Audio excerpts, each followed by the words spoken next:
a social enterprise startup company based in Boston, Massachusetts, and we're producing the Leverage Freedom Chair. It's an off-road, all-terrain wheelchair designed for the harsh conditions found in developing countries. Myself and my co-founders met while we were students at MIT studying mechanical engineering and founded the company after we graduated. I kind of fell into a project of assessing wheelchair technology for an organization that teaches people how to make wheelchairs in Tanzania.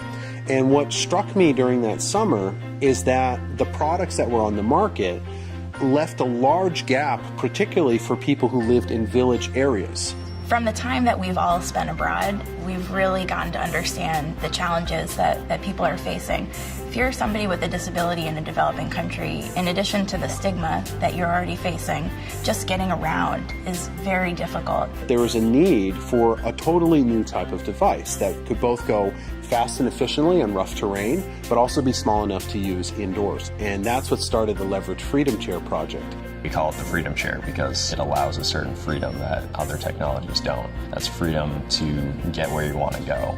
That's freedom to hold a job. Our goal at Grid is to make products that meet the needs of users.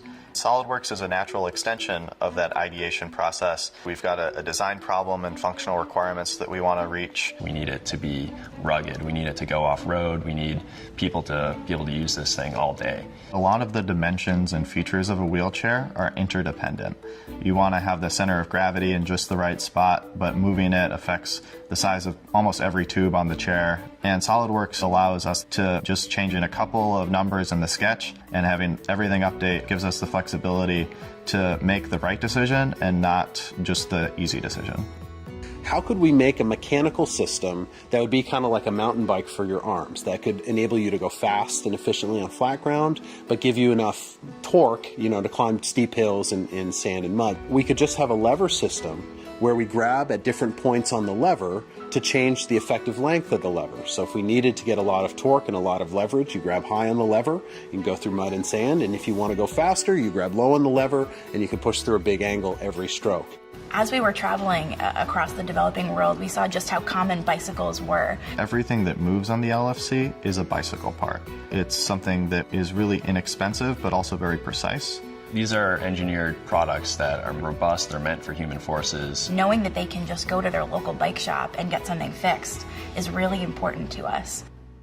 One of the parts that's going through a redesign right now is the seat of the wheelchair. The seat plate is made out of welded steel tubes. The issue, though, is that it requires a lot of labor to put together that we'd like to phase out as we move to higher volumes. And we've taken advantage of the SOLIDWORKS sheet metal toolkit. We can get something that is really lightweight, really easy to manufacture. Instead of having something that was 9 pieces, we have something that's just a single piece.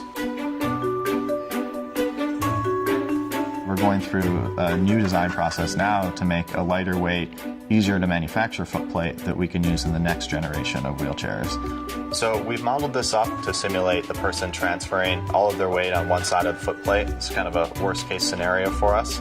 Based on these FEA results with the high stress area along here and also kind of along the surface of the box extrusion, aluminum's great because it's lightweight, but in this case, we're probably going to switch this to steel. It'll be a much cheaper part. It'll also be a lot stronger.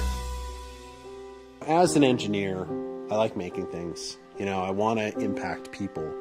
But with this project, we witness impact on people, very much firsthand. I remember one guy in particular, his name's Ashok. He lives in Jaipur in Rajasthan. Several years ago, he fell from a tree and sustained a spinal cord injury. Until that point, he had been running a really successful tailoring business in his small village. He was sent home in a very standard conventional wheelchair that he just couldn't push down the road to get to his shop. He went from being the breadwinner of his family to a burden. When we met him, he got in his LFC and he started racing around, and the very next day he went down to his shop and reopened it. He's back in business, he's taking care of himself and he's taking care of his family, and he's showing everybody how independent he is. For us to be a part of that is just amazing, and I want to bring that to as many people as we can.